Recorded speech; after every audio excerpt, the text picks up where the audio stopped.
Welcome to Underdog Hoops, presented by great coaches in our basketball community.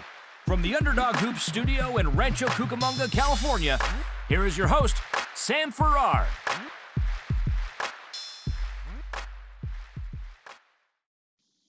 Hey Coach Sam here from Underdog Hoops. In today's podcast, we are going to be talking with Jeremy Garrett in a two-part series, and he's going to go in depth on his unique coaching philosophy and style. And before we do that, we're going to go check out our sponsor, and we'll be right back. Hey, can you hear me? yep. Awesome, sounds good. All right. All right. So this is gonna start at 6 o'clock, correct? Yeah. So, how are things out there? It's kind of, the world's kind of hectic right now. Oh no, I completely agree. I wish all of this Corona stuff was going away. To be honest, Yeah, it's kind of ruining everything around here too. So ruined March Madness for me. That's my holiday. That's where nothing outside my house exists. But, yeah. But anyway, cool. What is this? How long is this interview going to take, by any chance? No more than like 30 minutes, probably. Awesome. Sounds good. So, is your website? I looked at it, and did you just start it, or how long have you been into this type of business? I guess you could say. So I started it like in October, so it's fairly young still. So, but I'm getting some crowd around it, so it's good. It's going good right now. Good deal, because I wouldn't mind sharing it on like social media, and if you have any social media accounts after this, if you'd send me those links or the usernames, or not usernames, but just the names, and I'll share them. Especially when you post the clips, so that'll help. Yeah. That'll help that out too. But awesome, sounds good, cool. All right, so ready? Oh, I'm ready whenever. Wait, is it? Okay. Wait a second. Is it It's 5 o'clock my time. Oh, okay. But I can do it now. Okay. I was just looking it up on the world clock, and I was like, oh, okay. Yep. It's 5 o'clock my time. Okay. Sorry about that. No, I'm fine. I can do it now if you want to. Okay. Cool. Just whatever you want to do. All right. So basically, I'll just ask you some questions, and you can kind of tell me how you've done things or that sort of thing. So basically, tell the audience about yourself. How, when, and where did you start coaching? And what role are you in right now? So I'm Coach Garrett. I'm from Kentucky, and I started my coaching career pretty much. I didn't start my coaching career until I was about 21, and what I did was I did a lot of individual workouts. Nowadays, everybody wants to coach. Okay, there's a lot of people who want to become coaches or just want to do some sort of job to do with coaching. And so sometimes finding a job, especially in a state that doesn't have a lot of rural population like cities and stuff, it can sometimes be kind of hard to find those jobs. And so, what I did was I did a lot of individual workouts with players. I met coaches. I tried to participate in college camps and, to build my resume. And so eventually what I did was I got placed at a little tiny high school for my education. I'm going to be a teacher and for secondary ed. And so I got placed at a school, and at that school, I decided, hey, once I got comfortable with my teacher, my cooperating teacher, I asked if he was a basketball coach there for middle school. Hey, you need any help? Do you need any help? And once he told me, yeah, I volunteered. Okay. Any type of volunteer work that'll help you build your resume. So then when you go out and you apply to those schools, okay, to become a coach, that will help you in the long run. You can't just kind of show up and, hey, I know basketball. Okay, well, prove it. What have you done? And so that's kind of where I started out. That's when my coaching career actually legitimately took off. And I'm still very young. I'm Yeah. only 24. And after that assistant job, that volunteer work at that high school was at Fulton City Independent. After I did that for about 4 or 5 months, I applied to another job over at Marshall County, Kentucky. That's where Zion Harmon's from, number 21 ranked. I think he's 21 or 24. He's in the top 25. I know that, somewhere in the 20s. Okay. I think he just committed to WKU, but he's in the 2021 recruiting class. And so, I applied to the middle school in Marshall County, South Marshall Middle School, and I was the 7th grade coach originally. Some things happened, and I was fortunately lucky that I got the 8th grade position. And so as I'm going to school, I started the second part of my degree. I was doing my second practicum, my extended practicum, where I'm also teaching for schooling.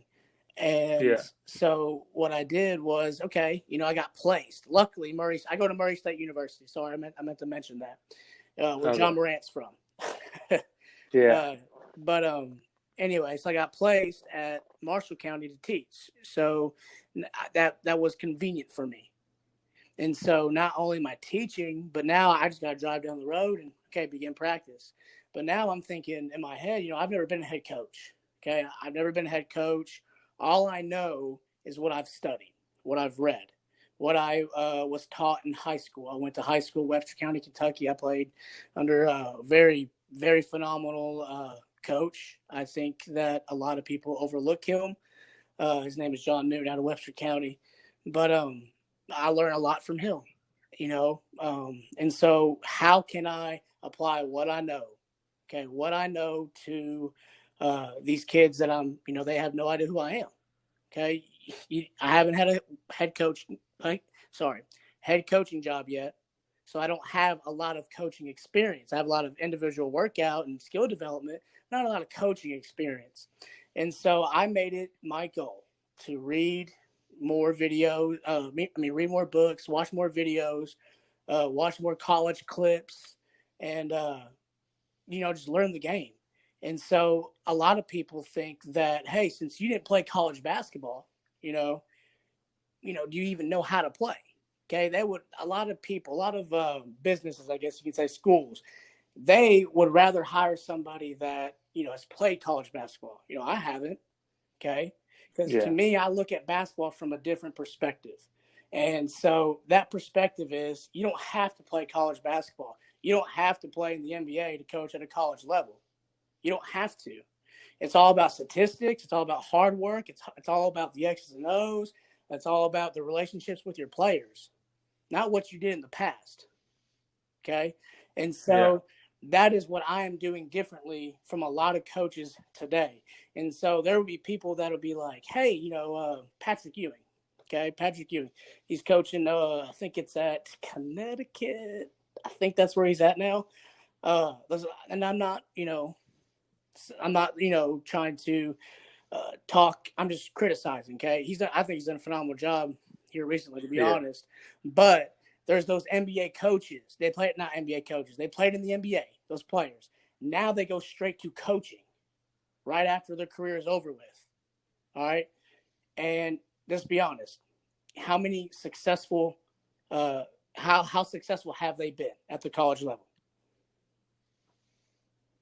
Now that you just think about that, and I just let it sit. And I have a hard time thinking of a couple.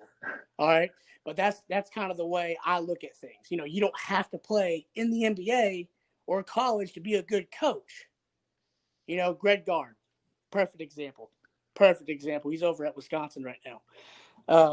He was an assistant coach. He didn't play in the NBA. All he did was he became an assistant, I think, at UW-Platteville in the early 90s. I think it was Platteville. And he stayed in that Wisconsin area as an assistant coach, and he was under Bo Ryan for many years, 10, 15 years maybe. And he learned under Bo Ryan before he retired. Okay, he didn't play in the NBA, and yet he had Wisconsin riding an 8-game win streak through all the controversy about a player leaving his team this year. That just shows how good of a coach he is. Okay. And so that is how I take those examples, like Greg Guard, and I apply them to myself. Okay. I Yeah. read, I watch, I learn the game, and I try to teach these kids the best way I can. And that goes from terminology. Okay, terminology. Yeah, you know a pick and roll. All right, but what about the slip? Well, what's the slip? Well, let me show you. I know you've heard of the pick and pop and the pick and roll. Well, let's show you what a slip is. All right. Oh, no one knows that Yeah, anymore. no one. It's like, oh my gosh. Yes. And a That's team that really does a great job with slips is Purdue. I was yeah. watching Purdue play Tennessee and Virginia. Yes, Virginia last year. Yeah, it was last year. And I actually watched some highlights. I actually get on YouTube and I watch highlights. I watch Matt Painter's. I watch a lot of college games just to kind of see what do they do. What are things that I could implement in my program? And so he has a lot of plays where he sets double stagger screens. And one of those players that are setting those screens is a post player, and that post player is always open on the slip. And Carson Edwards would hit him 2 or 3 times a game. And the slip is always there, especially at the middle school level. Now where I'm at right now, over at South, some players transferred. Some players transferred when I came in, a couple of 8th graders, and I had about 5 or 6 8th graders to work with and a lot of 7th graders. So I had a very young team at the middle school level for 8th grade wise. And so all I asked for them was hard work, determination, and pay attention. Okay? Pay attention. I don't Yeah. have the best skill developed 8th grade team. I didn't.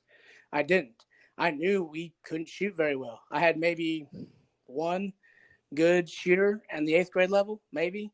And so now I had to think, what type of offense can I apply to these guys? Well, I have 2 or 3 that are good slashers. All right, so let's go dribble drive. All right, let's try to implement some UK offense, some Calipari offense. And, I try to pick an offense that best fits my team. And so I don't try to teach them what I want them to know. I try to teach them what I think is best for the team. And so a lot of horn sets. I run a lot of horn sets from Tom Izzo. Mm-hmm. I actually have one of his plays, one of my go-to. If I need a bucket, it's there. And it took me probably 2 weeks for the team to actually hit the open man. It took a while. And so we watched film. I actually downloaded the Band app, and I would post the film on there. And I would make comments. Me too. Yep. It's the easiest way to do it. It really is. The Band app is so easy. The only time I had trouble was with downloading the videos of the film because they were so long. And so that did take a while. But I would post a lot of those film on Band for the kids to see, the team to see, and their parents if they wanted to talk to their kids. Hey, look at this. Okay? And so I did that on Band. And that play, I call it Spartan, obviously. And ironically, Izzo calls it Spartan. And so it's just a little – it's in the horn set, and you pass it to one elbow. I learned this in high school as well. And the point guard screens the opposite elbow. And that guy on the elbow just curls off it, layup. And so after running that a lot, after a couple of weeks, my team missed it so many times. And they would tell me, at halftime, I know it was there. I just, they just froze. And I get that, first 2 weeks of the season, new coach, new offense, some of these players, this is their third coach in 3 years. And so, it's different. I get that. And so that is something that I've had to face, early on when I started my 8th grade coaching career. I did coach 7th and 8th grade. So I had a 7th grade before that. And so, but all I asked for my team was, hey, learn the offense, pay attention, and work hard. And one thing that I always get out of my players, and I even get comments from parents, faculty, friends that didn't expect me to leave this type of impact on my players, but I always get the best out of my players. Okay? You can have the best talented team ever. I don't care. Sure. You can be 38-0 Kentucky, 2015. Sure. But I am not going to trade my team for yours, for Kentucky's players, because I think my team can beat that Kentucky team. Okay. And so when you have that belief as a coach, your players feed off that. Your players feed off that. It's all Yes. trust. Yep. They have to trust you. You have to trust Exactly. them. It's all based on So trust. And if your players see, hey, my coach believes in me, man, that I hear this a lot too. The sky's the limit. No, it's not. The sky yeah, is not the limit. We don't even know where the universe ends. So a lot of times I'm thinking in my head, I want to get to the college level. All right, well, the sky's not the limit. I'm not going to stop at middle school basketball. All right, I'm not trying to jump at different perspectives here. This is just kind of how I view basketball. I'm just kind of throwing everything at you, to be honest. I'm not going in any chronological order. Oh yeah, it doesn't matter. That's just kind of how I see, basketball as a coach. And so, a lot of other things that happened my first year coaching was a lot of logistic stuff, aside from basketball. All right. I had to make sure my players were behaving in class. I had to make sure they weren't in trouble in school. Maybe there'd be times where a parent would call me, questions, especially at that middle school level. Why isn't my son playing? That's a lot of things, that's a lot of questions, not a lot of questions. That is a question that a lot of coaches get asked. Hey, why is my son not playing? And so I got a lot of experience from this last year, just from the logistics side of basketball. Take the X's and O's out. All right. But all the other things, like the parents, ordering uniforms, the shoes, fundraising, making sure that the locker room is clean, just stuff like that. Making sure my kids are behaving. That's a lot of stuff that I had to face this year too. And so my 8th grade team, come Christmas time, I'll be honest with you. Want to know what the record was? I'll tell you. I will tell you. I'm not ashamed. They were 2-12. They were 2-12. That's exactly how our team was. Man, it was rough. And it's like, what do? We can't do anything. I'm sorry about that. It was rough. And so a lot of our issues, and I can't even count how many times we lost by 5. The number 5. If I could go through the scoring book, I would guarantee you that 65% of the games where we lost, where we should have lost by 20, to be honest, have been by the number 5 points. I will guarantee it. And I hate that number. It made me hate that number. I'm not going to lie. Like, I would look up to the score after the 8th grade game. All right, I won my 7th grade game, okay? But to me, 7th grade matters, all right? 7th grade matters, but I want to win at the 8th grade level, all right? Yeah, I'm using 7th graders and 8th graders at 8th grade. I got a young team, but, to me, I'm thinking in my head, I should still be winning. I'm glad I'm competing, but we got to find a way to win. And so a lot of our biggest deal was breaking the press. There was a lot of teams, and I'm not trying to sound arrogant, all right, but I hate when teams press me 2-2-1. I hate it because to me, I look at the 2-2-1 as this should be cake. But when I'm not able to break it because my players don't follow the press breaker, they let a 2-2-1 pressure them somehow, some way. Oh man, there's a guy 5 feet from me. Let's throw it over there. Intercepted layup. And so I hate when teams press me 2-2-1 because I know I should be breaking it. I know I should be breaking it. We practice it. But when it happens in the game, practice is different. Everybody knows that. When you practice plays and scenarios, it's different than the actual game. And so now when it comes to the game, can we run our stuff right? Well, it took us till that 2-12 mark to run our stuff right. And since then, a lot of teams were not able to press us. And so after that 2-12 mark, it was about Christmas. And after Christmas, it was, I think, early January, we won 9 of our last 11 games. And we finally went on a roll. And I was honestly really proud. Not only was I getting that hard work and hustle, but they finally understood. I mean, it took them a while. It took them a while, but that's okay. That is Yeah, okay. Because to me, I preached to them all year long. You're 2-12. The record doesn't matter. Record doesn't matter. I said all that matters is districts.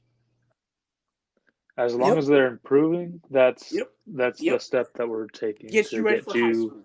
to the high school level. And yeah, I mean I see a lot of around the junior highs around my area are less devoted towards basketball, but you can, and then there's other high schools like a few miles away from us that are like, okay, like they're pushing out all these like stars, and it's like, okay, where are they all coming from? But but it's really all about developing from junior high, like make them good for high school, and then high schools try to get them to college. But a lot of it's get smaller and that's smaller something I every try time. to tell my 8th graders. Okay, this year, and I think this is why we kind of went on that run that we had.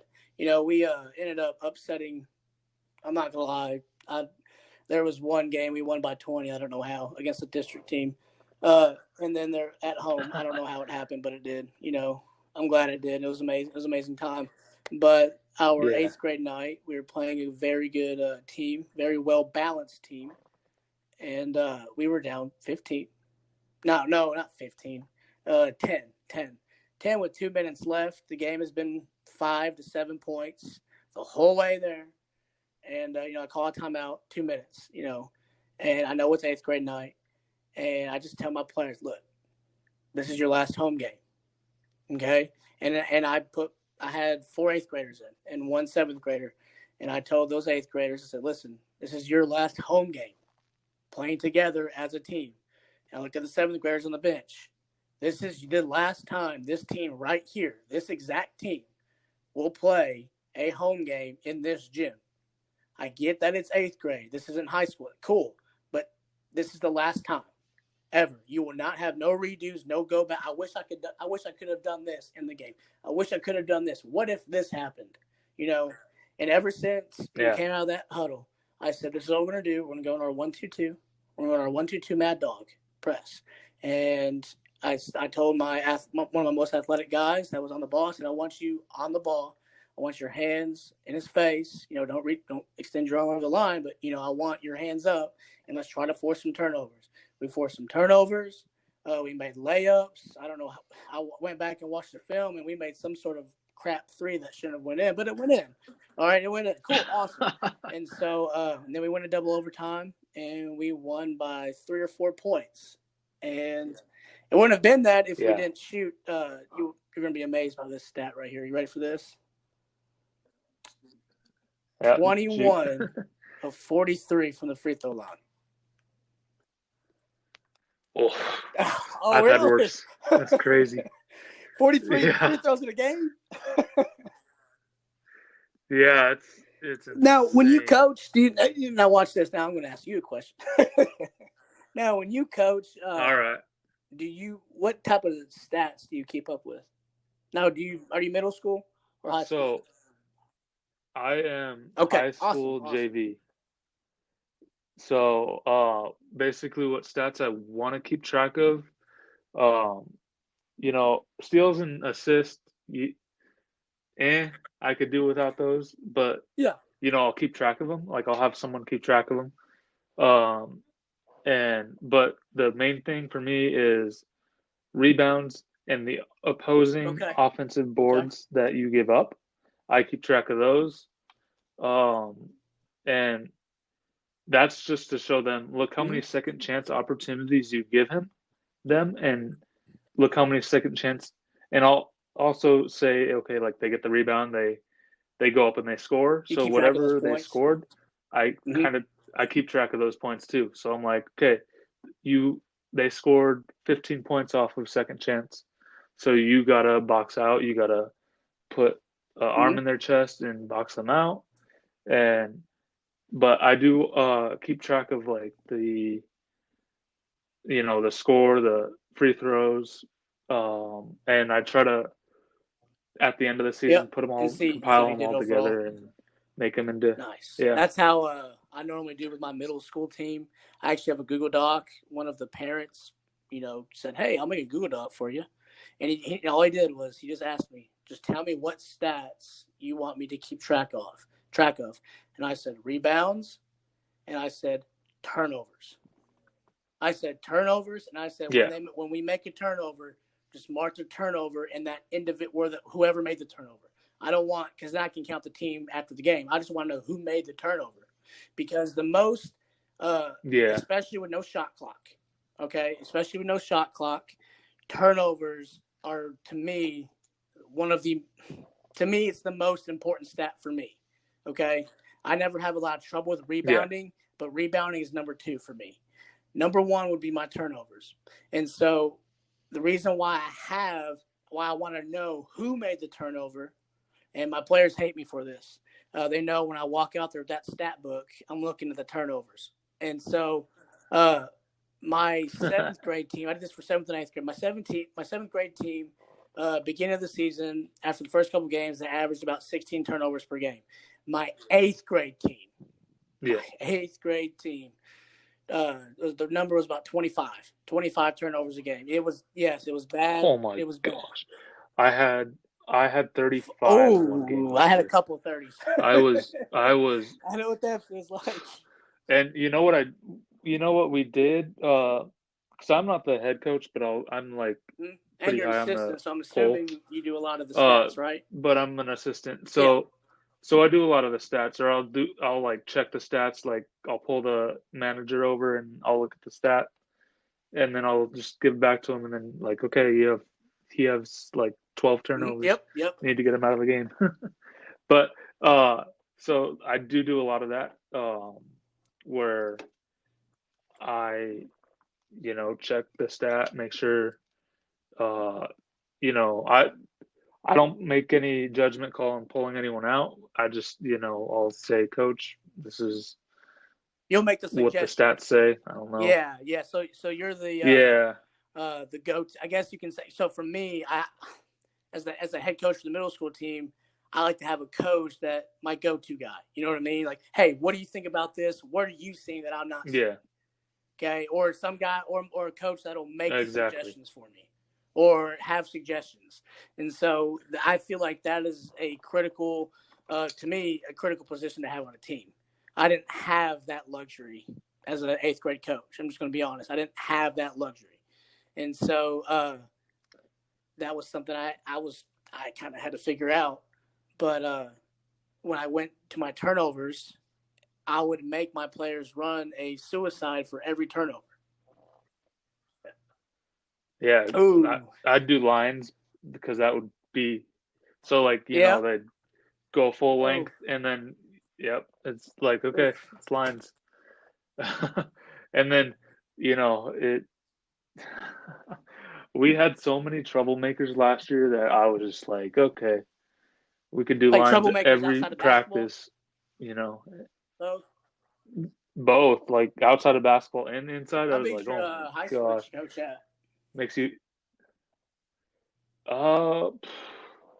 man. So it's relatively big. It's not the big. It's probably like 2,500 kids. To me, that is big. Yeah. So they, one of the drills that we worked on for turnovers was this drill. It's like, he called it lines in the cage. So you put 4 people in the middle of the court. So 4 people, I think I know what you're volleyball line, if you have those. Yeah, and then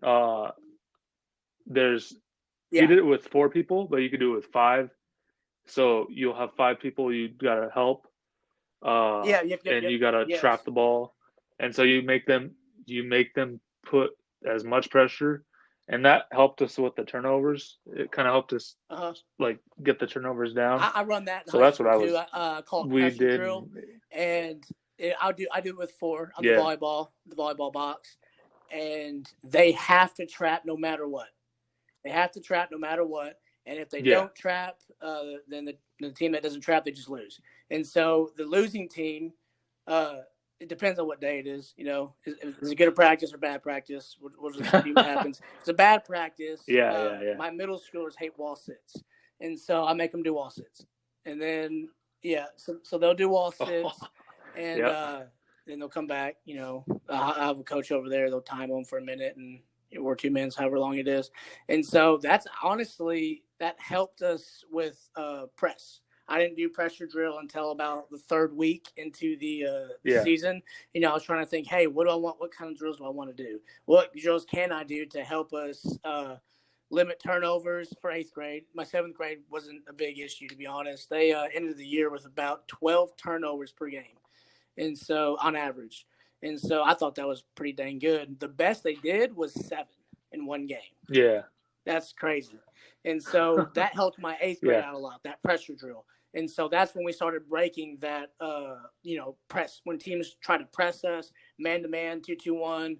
I rarely got pressed 1-2-2. It happened twice. And the first game of the year with my 8th grade team, that's where we had 25 turnovers in the first game. And we lost by a lot. That team was way athletic. First game of the year, new coach, nervous. And I'm not going to lie, they were pretty big. And so they did a 1-2-2 full court on us, and we couldn't get past half court. We lost by 25. But luckily, we played them again at our place. And I'm telling you right now, the halftime score was 15-9. The second time we played. It was 15-9. We missed a lot of layups. And but the matter of the fact is we weren't down 20 at halftime. And we ended up losing by 13 points. They broke away in the fourth quarter. And no, I think it was like 17 points, actually. Yeah, it's 17 points. They broke away in the fourth quarter. And but it was the matter of the fact is they didn't press us anymore. They tried to run that 1-2-2 that they did the first time we played them. I was ready for it. That's part of coaching. You do the scout. I make the scouting reports. Once I played every team the first time, that second part to me, and I told the team this, the second time we were to play these teams, the preparation, that is on me, the coaching. Okay. I feel like in order for us to win, not only do you guys have to get better, but I have to do my part as the coach and prep. How are we to make the game plan? How are we going to play this team? And so I pressed them back. I pressed them 1-2-2. I mixed it up a lot. My 7th and 8th grade teams, both of them, they know 3-2, but I don't run a regular 3-2. I run a lot of run and jump trap corners 3-2. It's a different variant. A lot of teams say, oh, it's a 1-2-2. No, it's not. It's a 32. Quit calling it 1-2-2. The guy isn't all the way up at half court. It was funny this year. We ran like a 1-1-3, and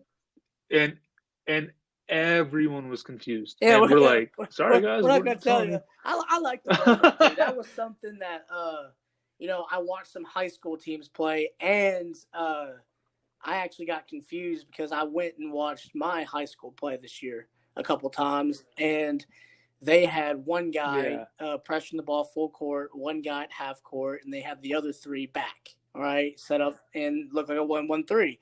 And so, but when they got back into half court and they got back into that 2-3, I was like, this looks like a 2-3 match, but I'm not quite sure.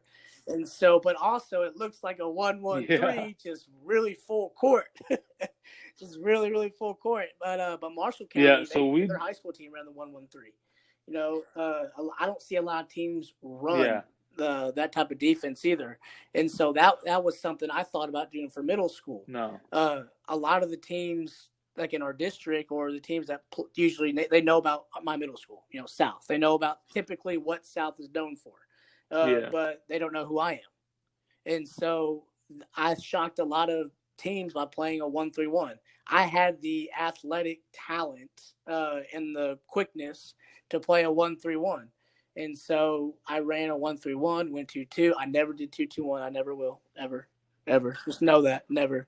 And I never run 2-3. I'm not a fan of 2-3, except when I ran Kermit Davis's. I never did it in a game, but we practiced it, and it looked really good. I almost used it for districts as like a surprise thing, but I decided not to. It's a 1-1. It's a 1-3-1 that morphs into a 2-3. And so I had that talent to do that, and I wanted to run that zone against teams that can't shoot the ball very well, but also struggle with a little bit of pressure. And so that's another defense that my team knows how to run. 1-2-2, half court of court. It just kind of depends. But I usually play a lot of man. It just depends on who I'm playing. But a 1-1-3 is something that I'd like to run in the future. So like on the 1-1-3, I would usually have the middle guy just stay middle, and the top guy is so just going back and forward. So unless you want to just tag them out, but I feel like if then you can get away with fast enough up top, you can.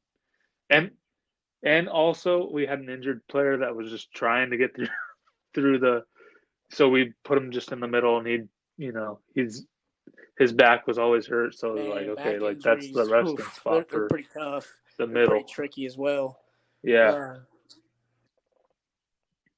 So he's probably projected to be 6'5". Now, is he on your JV team or your varsity? Hey, Coach, I hope you enjoyed that part 1 of the podcast, talking with Coach Garrett. In tomorrow's episode, we will be continuing part 2 of the talk with Coach Garrett, and we'll pick up with where he asks me how long I've been coaching, and we'll begin with that tomorrow. See you guys then.